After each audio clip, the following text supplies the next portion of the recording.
ভর্তি করেছিলাম। ওখানে ভুল ট্রিটমেন্টের জন্য বাচ্চারা মারা যায়। প্রথমে নিয়ে গেছিলাম বাড়িতে, ও ইঞ্জেকশন দিয়েছিল, ওষুধ দিয়েছিল, ঠিক আছে।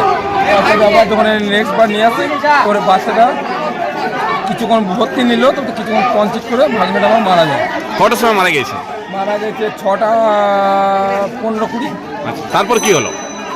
তারপর আমরা ডাক্তার কাছে চাইলাম যে আপনি রিস্ক নিয়ে ভর্তি করলেন, যে বাচ্চা আমি সুস্থ দেবো, তো আপনার এর কাছে এটা কী করে হলো? আপনি বাচ্চার কে হন? আমি বাচ্চার মামা। তারপরে উনি বললেন যে আমি বাচ্চাটা হয়েছিল কি? বাচ্চাটা বমি আর পায়খানা করছিল।